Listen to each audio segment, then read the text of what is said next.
Hi everyone, and today we are guests in studio of Pepijn. Hi Pepijn. Hi, he is Sergey. an artist in very interesting, different style, as you can see from some works here. And he's a friend of Tineke van Gils. She invites me to a world of Dutch ceramic artists and other artists. So Our friend group. yeah, for me it's a great pleasure. Thank you very much for welcoming us. Welcome. Nice to have you here. Yeah, please tell a little bit about your story. How did you start it, and what was your first passion? Yeah, my first passion was actually not really into art. I was more into archaeology actually. Archaeology. Yeah, wow. so I was searching for old shards and treasures in the ground when I was like a teenager. Aha. But I was always drawing and painting, and in the end I was trying to make a decision. What can I do? Do I want to be an archaeologist, or do I want to be something like doing something with art? So eventually the decision was doing art, and I went to the Royal Academy here in The Hague and to do graphic design, because I think graphic design was very interesting because you can combine so many different techniques. And so it was mostly like digital art. Digital, yeah, actually more or less like also like making books, making magazines, photography, drawing, painting, all different techniques, typography, making posters. That was my idea of like illustration. So very broad. And so I did that for 5 years. But in the end I was really like, okay, I don't want to work on the computer all the time. So because graphic design is when I was at art school, it was just really starting with the Mac computers, and it was all the time working on the computer, and that's something that I didn't like, and I really thought I started painting on canvas, and then I discovered this is so much more fun to do like traditional techniques, and that's the start. Living art. And you have a very good, how to say, when I seen for the first time your works, especially cobalt ones, I feel very strong relation, of course, with Chinese Jindajian and with local Delft. And how did you focus on that? Because you not only work in this genre, but this is one of your main this is one, because in the beginning I was really like doing oil paintings and a bit surrealistic, but then in a more modern way. Somewhere around 2002 I made a real big sculpture together with 3 other artists, and that's the Martin Toner monument in Rotterdam, and that was the first time that I made something in 3D. And that was that I like, this is so cool to make something sculptural, because when you make a painting it's only flat, and I make a sketch and I start painting, and that's with a sculpture you can totally go around and there's things happening behind. And so I was invited, actually I went to the European Ceramic Working Center, and I worked there for 3 months, and I made my first ceramic sculptures, and I was like, oh, this is so cool. So it was like accidentally, or you this was really a discovery, like and then I found that okay, there was something from my teenage years, the archaeology came together with finding out that, okay, this is ceramics, you know, this is what I was always searching for, these shards that I found. Actually, I know. Like these. This is a 19th century cup, you know, and so for example, I feel it. then everything came together, like the historical interest in historical ceramics, and doing something in a modern way with ceramics, making sculptures. So I met you met him also, Adrian Rees, recently, and I met him actually in 2004 in the European Ceramic Working Center, and we became friends, and he invited me in 2008 to go to China. And we went to Fuping near Xi'an, and there we worked for the Fule International Ceramic Art Museums, a big museum, international museum, that they have like the American museum, French museum, German. So they have the Dutch museum. And they make kind of works in China, like all artists from around the world? Yeah, they invite artists to come work. There's a ceramic factory next to a ceramic museum. It's really beautiful, and a hotel there, so we had the accommodation there to stay there for like 5 weeks in the summer in 2008, and we were invited to make works especially for the museum. So that was really great to make a big installation. And also there I was already like finding old stuff and shards, and that was the first time that I thought, China is so interesting. They have so much more, even more history than Europe. And it's just longer, maybe not longer, more, but longer. Indeed, a lot longer, and also their ceramic history. And then later, Adrian invited me to go to for his project of the Delft-The connection in 2010. And he invited me really like a graphic designer. So I made a design for the booth on the ceramic fair in Jingdezhen. 2010, and that was amazing. Looks like I remind what I seen when I seen your artwork. It was a kind of also booklet for this or not? Because we made different kind of printing. Actually, we did a lot of really graphic illustration work. We did many different things actually. I think I maybe seen it. We also made a book. I can show you later. We also made a book in 2014 for because we had this exhibition in the Prinsenhof Museum in Delft. About the Delft-Jingdezhen 400 years city connection.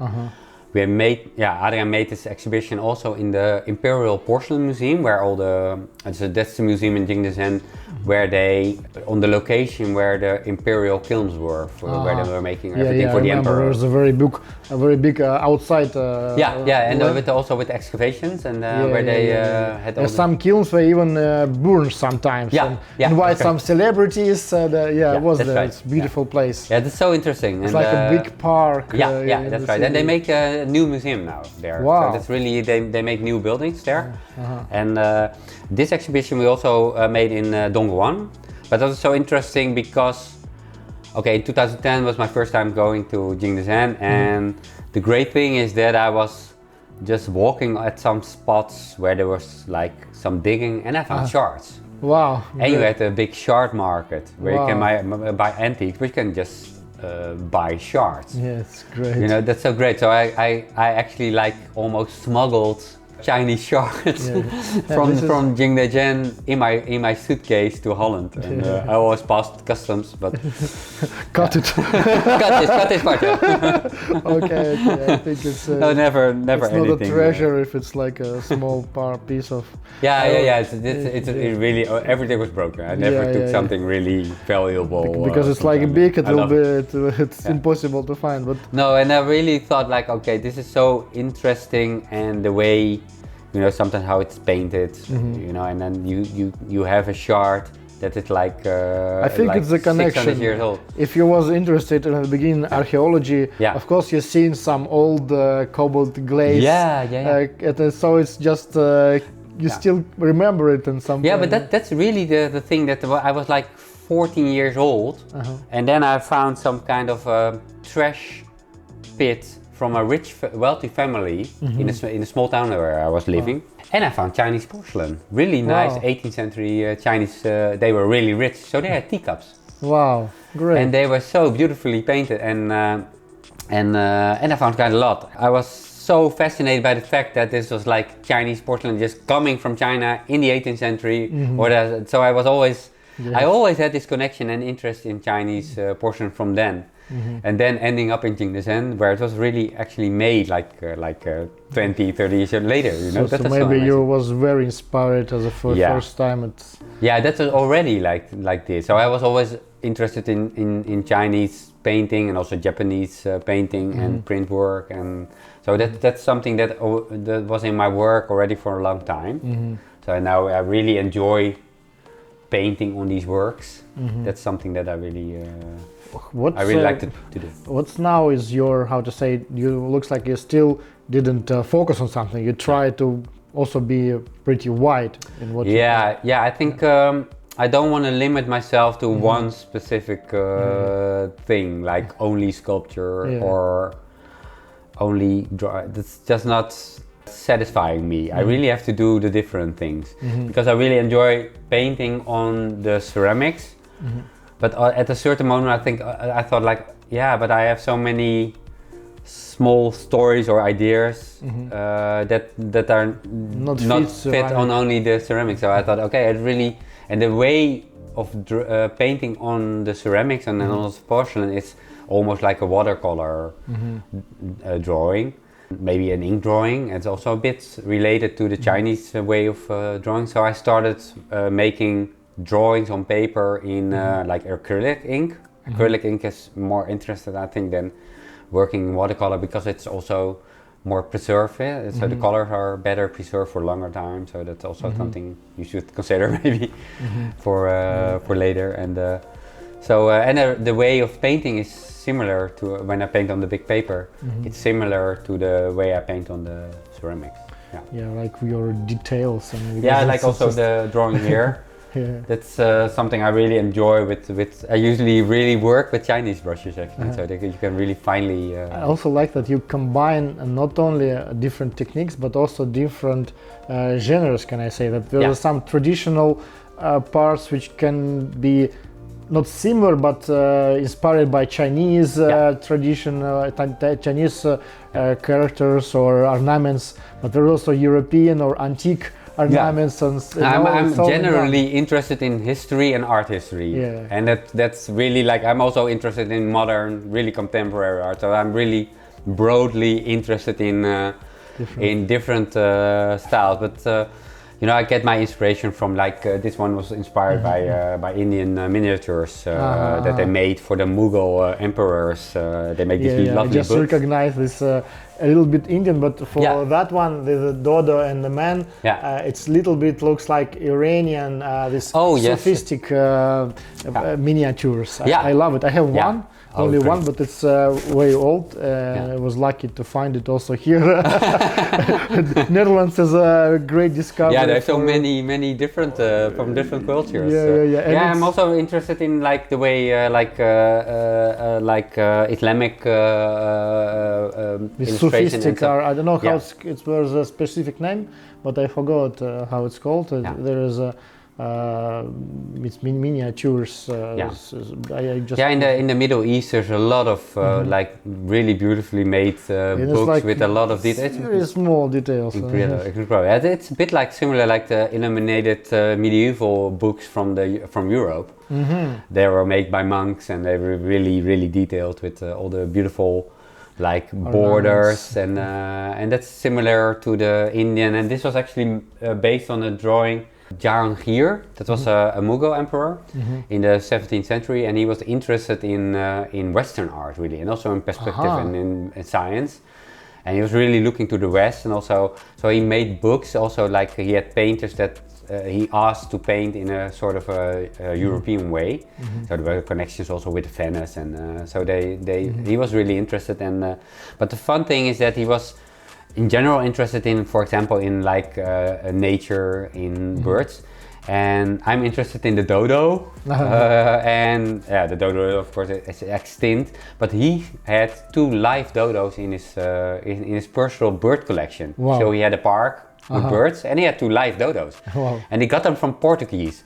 So I always think like it's so interesting that like in 17th century we already living in such a global world, and that's something that I really like. Okay, in these modern times you have easier access to anything, like imagery from different countries, different cultures. So here is some series of traveling dodos. Yeah, actually, this is one of the, maybe the funny thing is I was really wondering, should I do this one as a sculpture as well with these kinds of clothing? So maybe it's going to be another I want this sculpture. But I want to make it this one really big. Maybe smaller version. Smaller version, that's also interesting. Okay. Yeah, maybe I do that. So actually it was also sort of combination of things, because there's this landscape of pagodas. I made this project in 2019, and it was called the Expedition to Shanglang, and that was like a non-existing expedition to a region in China that not really exists. And I made all the objects from the expedition, and that's actually for educational projects for schools. Wow. So I made 2 boxes, like expedition boxes, with all kinds of objects. It was completely fantastic. It's all fantastical. Like it's not, like I went to this region, and it was a really long trip. I made a poem, like I was traveling there, long trip, so far away, and there was a lot of pagodas on the hills. So the pagodas ended up here in this drawing as well. So also I find maybe this I forgot how it's in English. Yeah, like Zeppelin. Zeppelin. Yeah. So at first I didn't recognize what is it. I said, Zeppelin here in Chinese pagodas. I thought it should be somewhere. How can you go to Shenglong? You take a Zeppelin. There's another one there. And what is this building? Because it's only one of. Yeah, that's just some kind of important, maybe a government building, some apartment buildings. After a while you get bored making the same pagoda. So. Yeah. Because I see. Yeah, making pattern can be sometimes really getting annoying. But it's wonderful, and also this Chinese traditional clouds. Yeah. And this, so it's really. But as you say, and also like the package is more like based on like also like the way they pack things in China or in Japan, like and even Japanese more. Yeah, it's more like a sort of you have like you bring a present for somebody. You're traveling and you bring a package for someone, and he is really wearing very uncomfortable boots for a long trip, I think. Yes, but it also can be used as skiing. Almost skating, yeah. So I think it's almost like snowing. But this was originally the first sketch I made was like for a sculpture, and then I thought, why I not make a drawing of it? So, and I often work like this. I make a sketch in my sketchbook. And I don't know yet if it's going to be a sculpture or it's going to be a drawing. A drawing. So this is another dodo traveler. So, wow! But this is still in sort of work in progress. I like this. It's so living. It was when I say about psychedelic. This is completely psychedelic. With his clothes. Yeah. Wow. Yeah, and actually this was based on a picture I just found. So I copied it really the shape of a figure. Sort of I think it was a duck or something. It was not Donald Duck, but I think it was a Disney. So I, sorry Disney, if I hear you. But and it was also somebody who was like really in sort of an ice situation, and he's looking at a map. He lost his way, and where to go now? There's a big landscape. and he carrying ways. He's carrying so much, and so it's beautiful. And these are also, I thought it's interesting to use something to walk on snow or really cold. Pretty big one. really heavy wooden. It's incredible. It's something.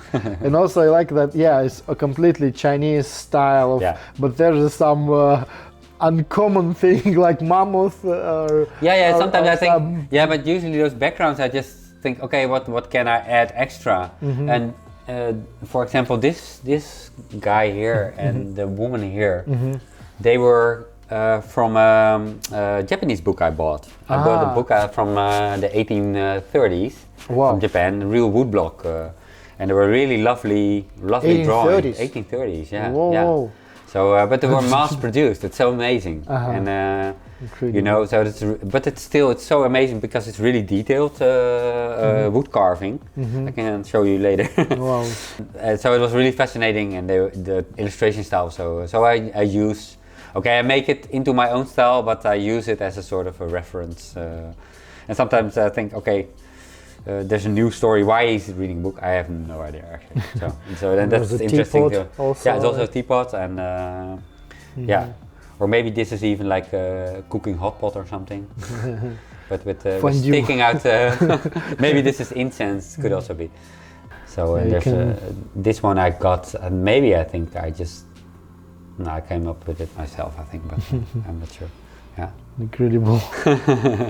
In a sort of a rickshaw. Yeah. With some kind of a magistrate guy, and But usually I just, in the process of the drawing, new things emerge. And that's something that I really like. You know, just, okay, if you don't have any inspiration, you just take a book or you know, this is Monkey King from Chinese story. So. And I have another drawing that I was working on not so quite recently, but this is not about dodos. Wow. There's another. Wow. Yeah. There's an elephant. Elephants, sort of almost like a religious carnival, a kind of chariots going through the city, or they're bringing them somewhere. And they have a long way. Looks like it's. yeah, they're going somewhere in this really like a desolate landscape. Dragon elephant. Yeah, so the dragon elephant. They had never seen before. No, that's maybe really my own. Wow! It's really a discovery. Because I found a little small drawing of a carriage with 2 horses or 4 horses, and with some musical band in the carriage, and for some kind of a special religious event in China, and that was the inspiration. But it just developed into sort of a landscape carnival thing. Incredible. Yeah. So also things happening then. Like in everywhere we have like traditional cobalt glaze. Yeah. I really like to do this, and there's a dodo here again. Yeah. Also. Yeah. So I like the details, and it's in very unique style. Actually, I never seen something like that, because the first time it just then Tinika sent me the link and say, "Wow!" It's the only word I can say, because it's something so uncommon. So you can put it on some shelf. Oh, this is the art of. There's no shelf. No, that's difficult to. But that's something that is really. You know, what I really like is just the combination of things, and something new is emerging. You know, something like this could also be like from a tower in Bangkok or something, and some of the ornaments can also be Russian, because I'm really interested also in like Russian 19th century illustration work and stuff, and it's always. The traditional, you know, they painted houses with beautiful ornaments. It's also one of my inspirations. And then still I live in some regions in Siberia, or pre-Orthodox Christianity, which was before the divorce of. It was like Siberian. We call it Staroobrядчество in Russian, like old style Orthodox. And they still have villages with these paintings, and it's very beautiful. It's so beautiful, yeah. Wow. And they also had like a lot of stories and sort of their own traditional something. Yeah, I like it. It's really something, and as more you look, as more detail you find. I think so. Maybe it needed like an hour to find any detail. Yeah. And so that's something that easily inspire from any perspective. And I'm mostly interested in like those Asian cultures, because it's so full of stories and like so many details, actually, and that's something that I just really like. It's I think my works are not going to be very abstract. I really like the details. Actually, it's not abstract as soon as you look closer. You see that it's not abstract at all. No, no. Maybe from distance. Especially that I just came and see this upcoming big painting. I really like the challenge to work to make something really big, because I'm really into. I went to. I had an exhibition in Bangkok, and in Thailand you see so many like temples with really huge murals. With so many things happening, and I'm so fascinated. How did they do that? How much time spent? It's always like I put a paper on the wall, like to inspire myself to make a really big and it's challenge, you know, to make a story. And I don't usually with painting, with like an oil painting, I usually know what I'm doing.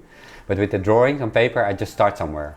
okay, this one I was really like already sort of prepared sketch, but here's the story, which is developing. Developing. It's great. Yeah, so you never know what. I never know what. I have no idea yet what it's actually going to look like. Great. So that's more interesting for myself to keep myself it's like a challenge. What was your biggest work until now?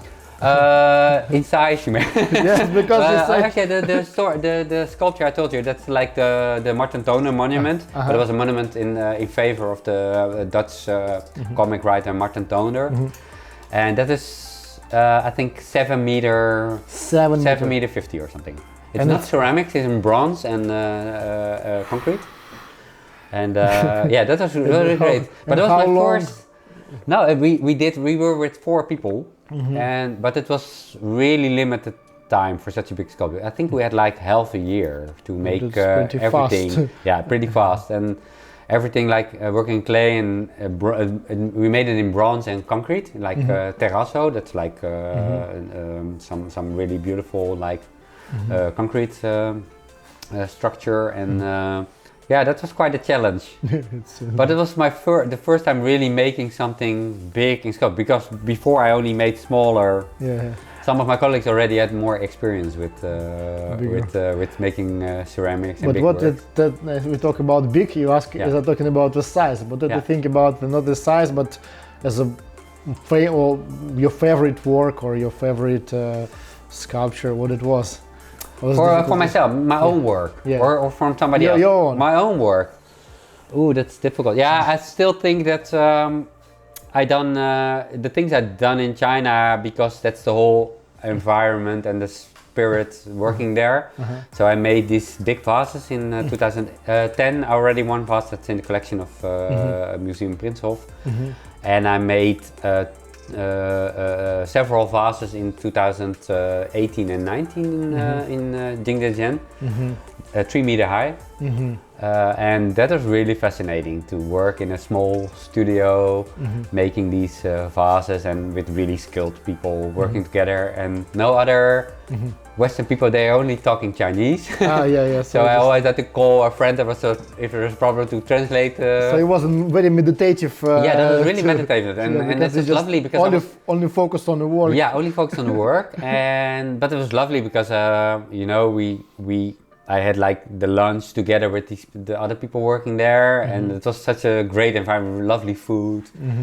It was such a great environment, but also, my first time in China in Fuping, I made this really big installation, and that was so nice to work and to work there on that particular work, and that was also a really personal story. So that was also a fascinating time, and that was so amazing to be working there and to make something big. It was really great, yeah. So that was the most memorable, and every time I always enjoy making the work. So there's several works that I. Maybe the best he didn't create it yet, as it always. Some people say me that's. Maybe the next work. I also enjoyed. This is one of my recent work. I'm still working on it, and I'm really enjoying it.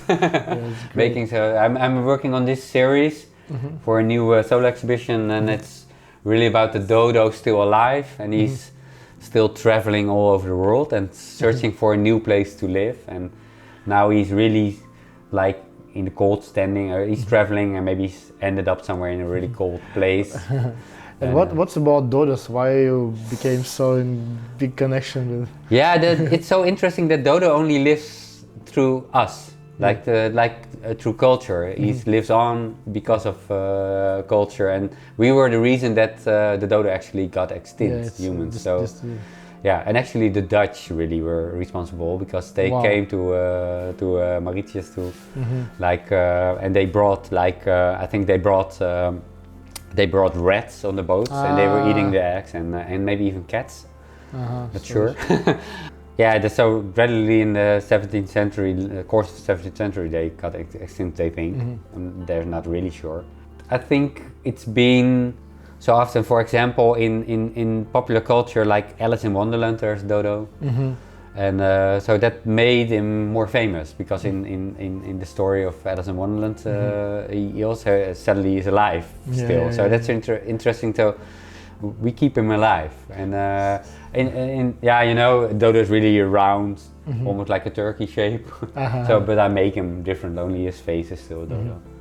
And I found it interesting that he's traveling. Also, the story about the dodos that came into the Indian in the collection of Jahangir, the Indian emperor. That's interesting because somehow some Portuguese sailors took a dodo from so it's like from Mauritius or something, and they took it on the boat and they brought it to India. So that's even then it was possible. Back then already. So that's. So we keep them alive. Yeah, they're not alive, but they're not alive. That I try to keep them alive. Yeah, so that's I think that's interesting. Yeah. Also, there's can you maybe tell a few words about that work, because it's also kind of serious or. It's also a bit like this is a sort of guard. And sometimes I just start with an idea, and I wanted to make a sort of I think the owl is really interesting because he's so very serious. You know, owls are always like, and I thought, okay, he's wearing a sort of a headset, so he's connecting with his fellow guards, but I'm not sure what they're guarding. But he's a bit surprised because there's a sea monster below, so he doesn't know something is happening, and he's on a sort of a guarding boat. Sailing the seas, but he's not aware that there's danger underneath. So there's a sea monster coming out of the sea, and I like these really almost comical stories. And sometimes I don't know. I just start with some idea, and he's wearing something kind of military and a backpack and. So you can make your own story a little bit about it. Why is he guarding, and what is he actually guarding? Is he guarding some? Yeah. I showed your works to some friends, and they say that it's very psychedelic. And what do you feel about this connection? Oh yes, sure. Yeah, I hear these things. Also with my older paintings. Flowing. I don't use any psychedelic. But you already have. I don't need really. No, but it's maybe the combination of like ornamental details. Makes it almost like because I just look on this picture and I find more and more details during all the conversation. You know, I just find that faces. Also here like elephants and the faces on the columns upstairs, and there's the faces. Here. And depicted a friend there. So it's everywhere. Everywhere is something. So just. Yeah, but that's something. Yeah, of course, it's. I can imagine that it's like a sort of psychedelics, but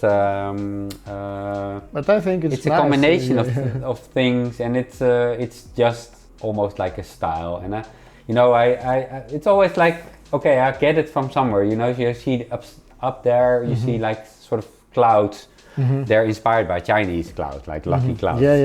So, this is why I just and I make them like really thick, like. And also the sun there is a little bit similar to some more Christian style sun on some medieval paintings or Catholic paintings. No, I like to and something new is developing. And I think sometimes it must have been with historical art as well. You know, they started just at a certain moment. They start combining things. You see, for example, when you look at Turkish Iznik pottery, you see Chinese influences. You see like. I was in the museum and I was very wondered. I said, "Oh, it looks like it's Chinese porcelain." No, it's our Turkish. I said, wow. So interesting. So they must have at a certain point in history they got like Chinese porcelain, and in Turkey there's a lot of like Chinese porcelain because it was like traded and they have big collections.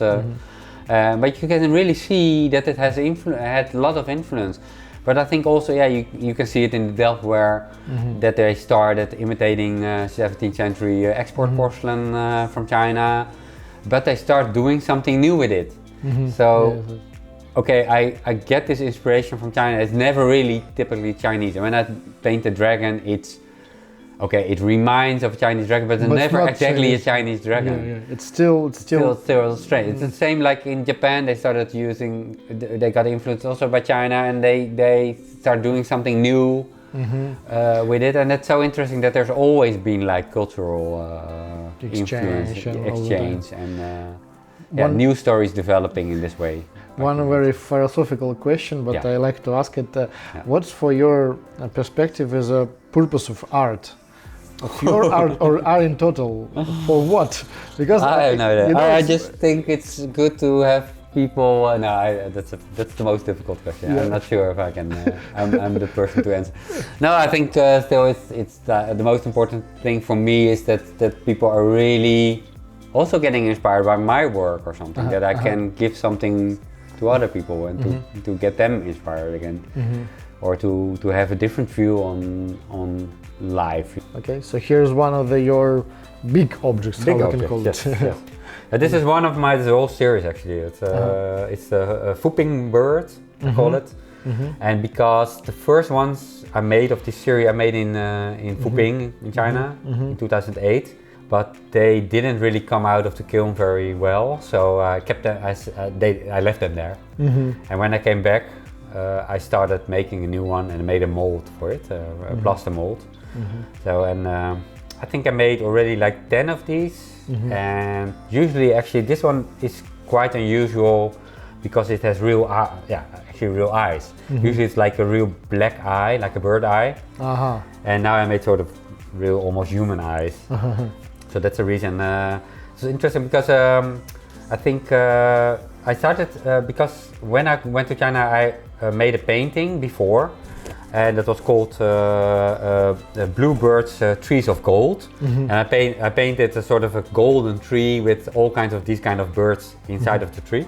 The inspiration was a story by a Belgium theater play, who made a play about the bluebird of luck. And there was a story about two children who are going to search for the bluebird that will bring them luck to help a young child who is ill. And they're going to help him. Story. It's actually a Belgium, actually the guy is Belgium, the writer is Belgium, who wrote it in the 19th century, Maurice Maeterlinck. And so he made it for theater. And it was a theater play. So this is a kind of bird which brings you luck. Yeah. So the whole series bring me good luck. Usually I paint them with sort of a just strange flower ornaments, but this one I made with sort of fantasy creatures. So like some of them are based on this is a macara, so this is almost snake, and there's some strange birds. So that's the idea. Yeah, so this whole series, and they're really fun to work on. So now and then I make a new one, and because it's great that it's a shape. It's like painting on like a vase is always. I really like to paint on a vase or a teapot or something with a big surface that you can really just really paint, and you go around. And because this is such a round shape, it's always really nice to paint on. There's a lot of surface and also it's not just round, it's like there's also a sort of relief in it that also makes it interesting. And that's really nice. I really like to paint on these kind of surfaces, just white surface. So it was really amazing that I was able to paint the big vases because that's so much like much detail, and that's really lovely. Okay, we're in Holland where everything is really practical. So my kind of work is a bit like tricking the system. That's I was really brought up with my dad is also making paintings. He was always an art teacher, and he was really interested in like pop art and abstract art, and so I was really brought up with like the 1970s art and abstract expressionism. We have had a lot of books. So perhaps there's something like you always have to do something different from your parents. I see. That's a psychological thing that I do something completely different from what. Still, I really like. But you're still like abstract expressionism. I'm very interested in and really contemporary like installation work. That's so. I think I can be really inspired by others, and I hope really like that you can give something to somebody else as well. That's maybe the most important thing. And of course I do it usually most of the things I do for my own pleasure, because I really like to do this. This is the main thing. And sometimes I don't know, I'm not really like a political, and I don't want to change people the way they think, but maybe that's not my purpose, but I can really make people look at things in a different way maybe.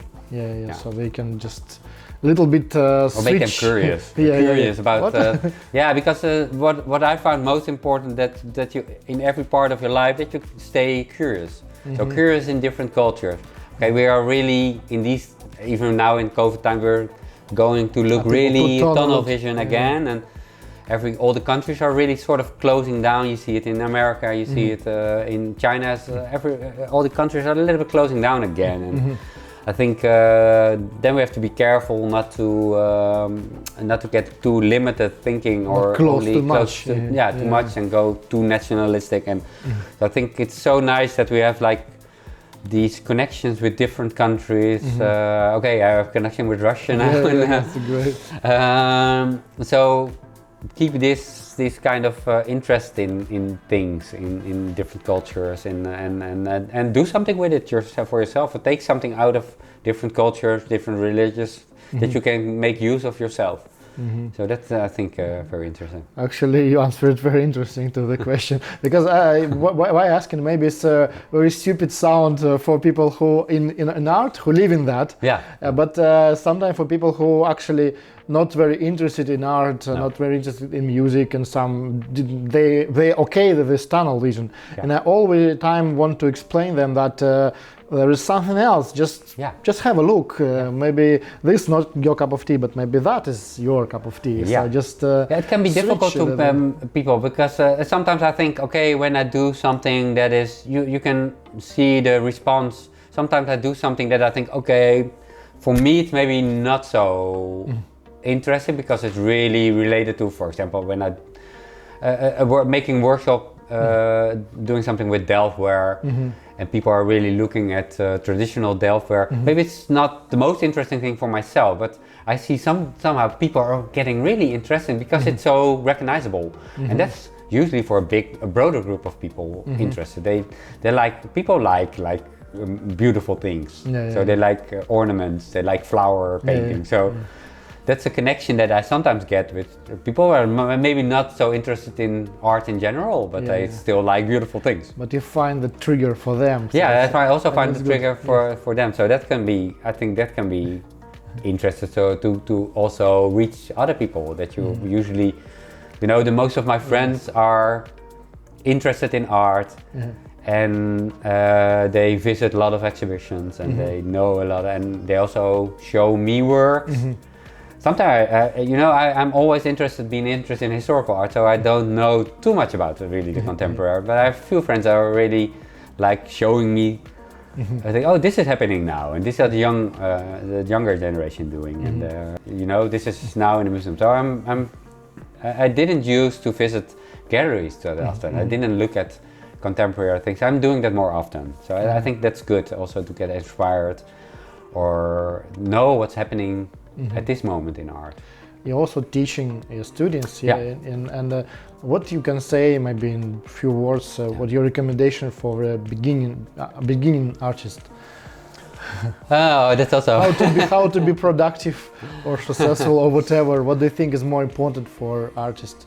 Maybe that sounds really cliche, because I think just stay as much as possible close to really what your interests are, what you really like, and because that's easy. Because if you have like if you have like a certain style that you're interested in, just try to stay close to really what you.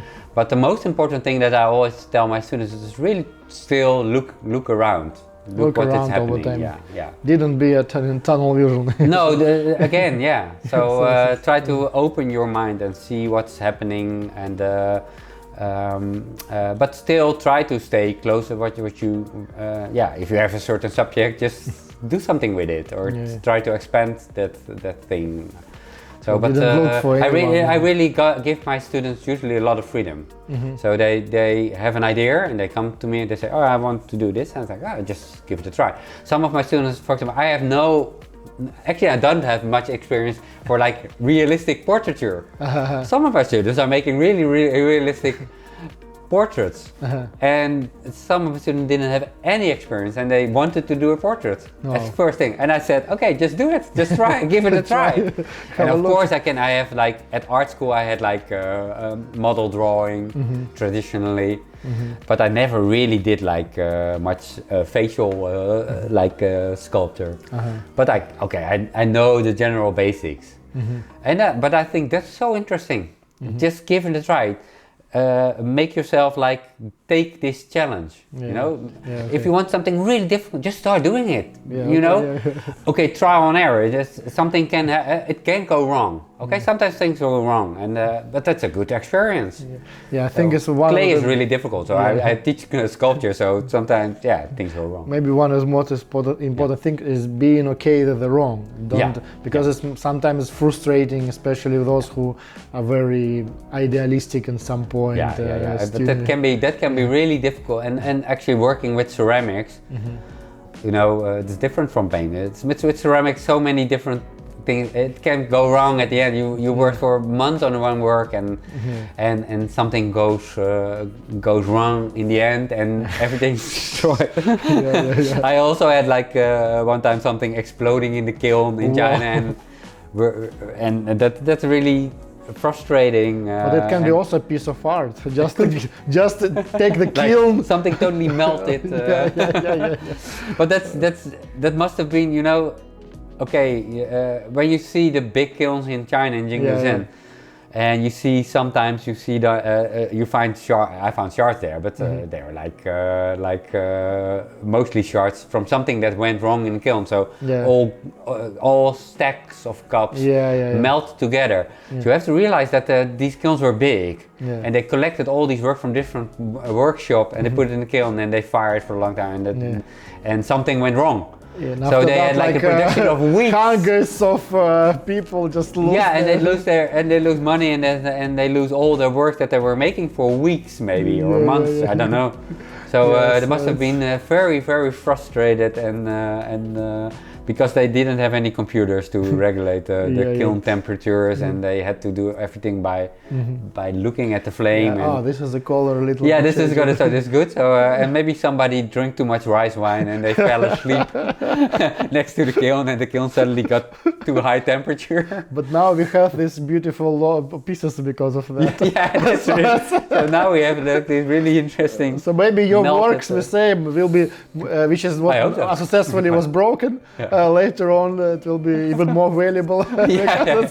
Only those pieces are available. The mistakes. Okay, Pepijn, thank you very much for a great interview. And thank you for the interview. Below with some links for Pepijn website, and you can browse his work and visit some places where you can find it. So, thank you very much for watching.